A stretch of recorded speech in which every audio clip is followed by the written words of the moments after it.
Gisele Bündchen was not an accident. She was a historical correction. For years, fashion worshipped fragile bodies, exhausted gazes, a beauty that looked as if it were about to break. The industry called it aesthetic. The public called it a trend. But the system needed it for another reason: control. Then she appeared, tall, strong, breathing as if the world did not weigh on her shoulders. And suddenly, everything that came before began to look old. Gisele did not arrive to fit in. She arrived to displace. She did not ask for permission. She did not explain her body. She did not lower her head. They called her too much, too tall, too healthy, too present. In New York, doors closed with polite smiles. In Paris, she was looked at like a casting mistake. In Milan, they hesitated. The industry was not ready for a woman who did not seem to need it. But fashion is cruel only until it discovers money, and when it discovered what Gisele provoked on a runway, it was already too late to stop her.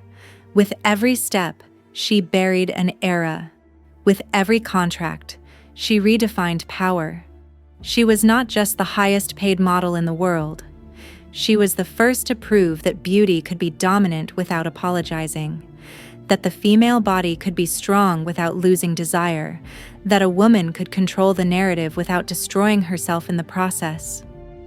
And yet, the price was high. Because when you become the standard, you stop being a person.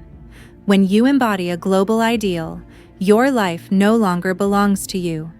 This is not the story of a pretty girl who got lucky. It is the story of how one woman forced fashion to look in the mirror, and it did not like what it saw. Gisele did not change the rules. She proved the rules were already broken. Gisele Bündchen did not grow up dreaming of Paris or Milan. She grew up far from the center of the world she would later conquer, in a place where the body was not a discourse, but a tool, where strength was not debated and beauty was not measured in waist inches. From a very young age, her physical presence drew attention, but not in the right way. She was not delicate. She was not ethereal. She did not look fragile. Her height stood out too much. Her legs did not apologize. Her presence filled the space before anyone could decide whether she deserved it. When she was discovered, the classic narrative did not work. There was no instant glamour, no easy promises, just a teenager thrown into a system that did not know what to do with her. In the first castings, the looks lingered a second longer than usual, not out of admiration, but doubt. In the industry, doubt is a sentence. Agencies did not see a muse. They saw a problem. A body that did not fit the molds inherited from the 90s. An energy too alive for an aesthetic that glorified exhaustion.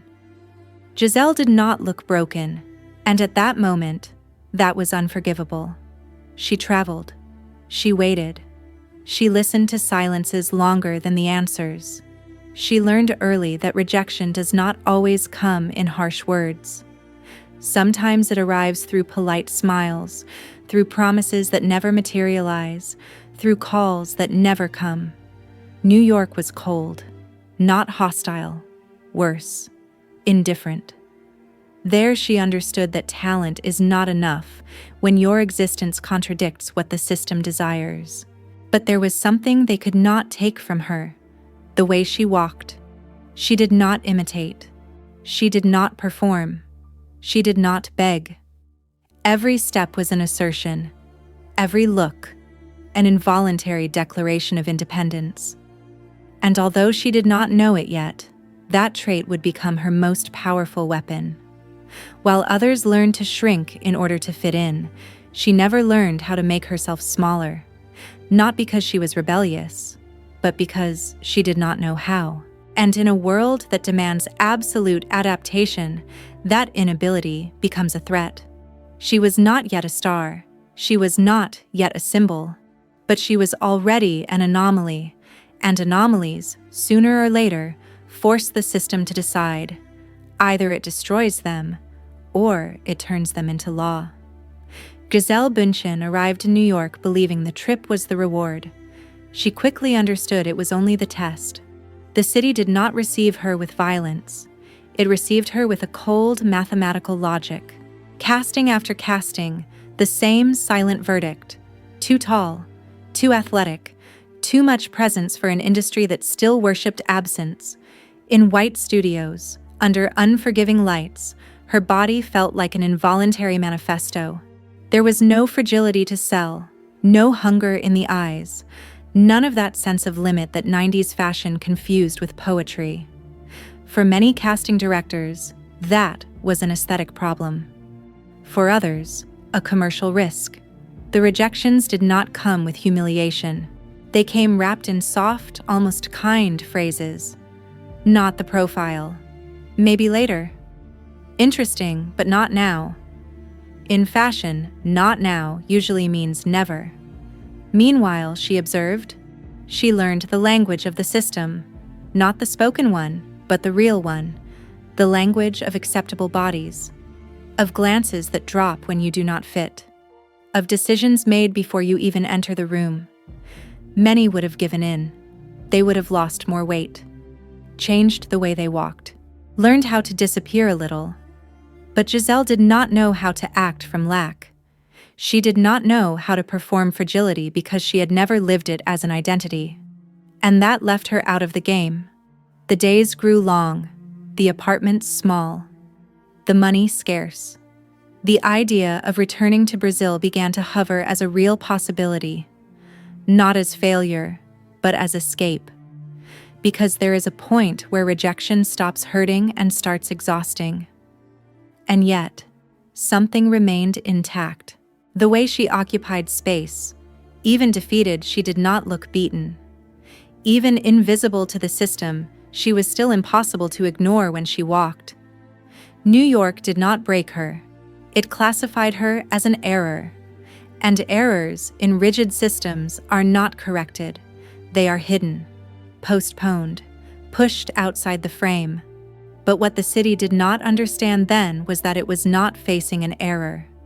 It was facing a new variable, one it did not yet know how to read. Fashion moved on without her. But she had already planted an uncomfortable question. What if the problem was not her body, but the standard? The industry does not change out of compassion. It changes out of impact. And the impact arrived one night, on a runway where the air was not kind and beauty was not designed to please. The show did not promise redemption. It promised tension, darkness, violent rhythm, an aesthetic that did not seek approval, but domination. On that stage, she did not appear as a model. She appeared as a presence. She did not walk. She advanced. She did not seduce. She dominated. For the first time, her body was not read as a mistake. It was read as a narrative tool. Every step carried weight. Every movement seemed to say something the clothes alone could not express. The runway stopped being a decorative space. It became territory. That night, the system understood something it had avoided for years. That strength could also be beauty.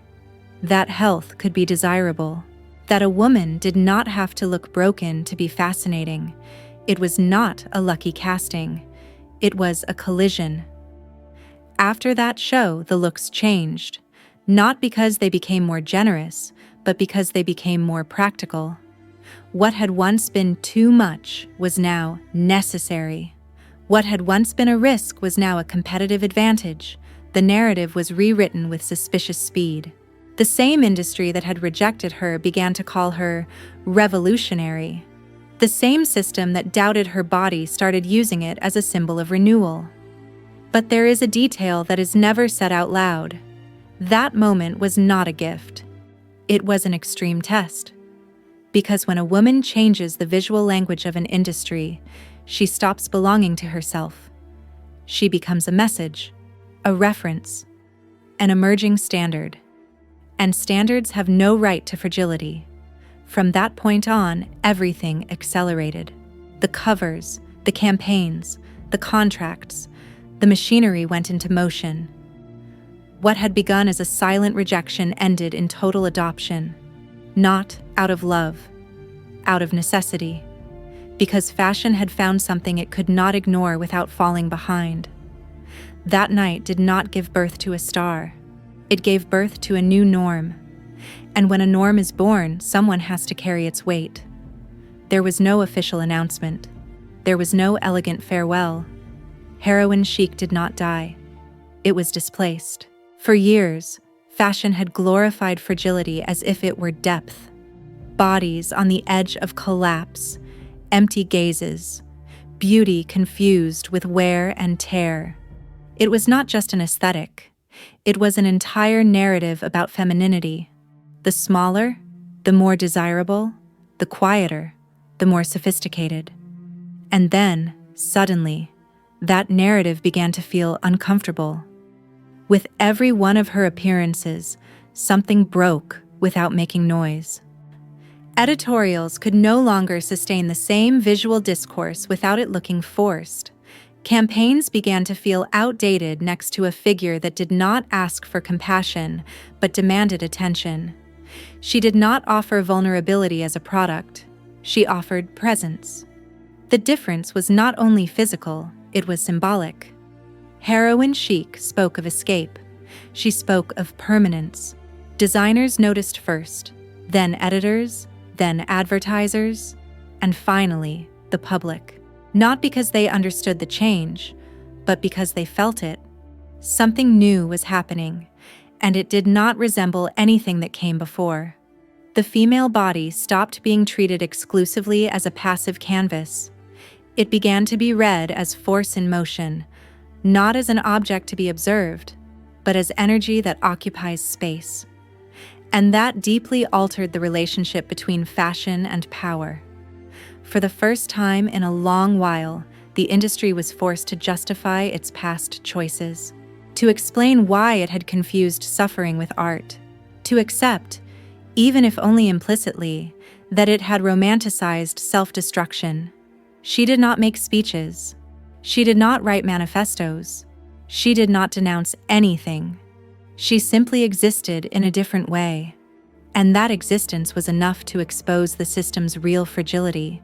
But every change carries a consequence. If before one was required to disappear, now one was required to perform. If exhaustion had once been celebrated, now endurance was exploited. The ideal did not become more humane. It only changed shape, and she, without seeking it, became the new point of reference. The body that had to sustain an impossible promise, to be strong without failing, healthy without rest, powerful without losing control. Heroine chic had ended, but the cost of its replacement had only just begun to be collected.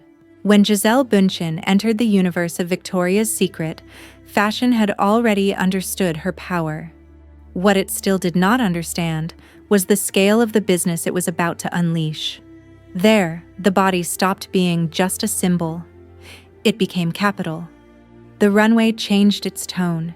It stopped suggesting distance and began to impose closeness, wide smiles, athletic energy, confidence without apology. The spectacle became massive, televised, global. And at the center of that perfectly calculated choreography, she was not playing a character. She was embodying a profitable ideal. She was not just an angel. She was the entire structure of the show. Audience, sales, narrative, repetition. Each appearance reinforced a simple and brutal equation. Strong presence equals desire. Desire equals consumption. The industry finally found a formula that not only defined beauty, but sold without friction. And when a formula works, it gets replicated until exhaustion. The numbers grew, the contracts multiplied, the calendars filled. And with every season, the margin for error disappeared. Because when you represent a global ideal, you cannot fail. You cannot get tired. You cannot disappear. From the outside, it looked like the highest point. From the inside, it was a machine without pause. The image had to be consistent. The body, impeccable. The energy, inexhaustible. The smile, always available. There was no room for ambivalence, no permission for doubt. Perfection became an obligation. Victoria's Secret did not create her power. It channeled it, standardized it, exploited it. And in doing so, it transformed a woman into a system that produced money, desire, and aspiration on an industrial scale. But systems do not recognize where, they only measure results. Over time, something began to tighten. Not on the outside, but in the relationship between image and person. Because the more perfect the representation became, the more distant the real experience grew. The machine was working. But every machine demands maintenance, and no one asked how much it costs to keep it running. Being number one does not mean having control. It means being indispensable. At the highest point of her career, Gisele Bündchen was no longer competing with other models. She was competing with a global expectation. Every contract, every campaign, every cover reinforced a silent paradox. The more money she generated, the less room she had to decide. The schedule became a rigid architecture, chained flights, timetables that allowed no pause, a body treated as a strategic resource. There was no space for improvisation, because improvisation puts consistency at risk, and consistency was the real product. The system celebrated her as a symbol of empowerment, but empowerment, when measured in numbers, often conceals another form of control. It was not imposed through prohibition, but through mutual dependence. She needed the industry. The industry needed her even more. And in that balance, freedom is always the first thing to erode. There were no scandals, no public breakdowns, no visible excesses. Everything seemed to work. And precisely because of that, the wear was invisible. It manifested in constant repetition, in the impossibility of disappearing without affecting an entire chain of interests. Every yes she signed eliminated a possible future no. Every success closed an exit. The dominant narrative said she had everything. But having everything is not the same as choosing everything.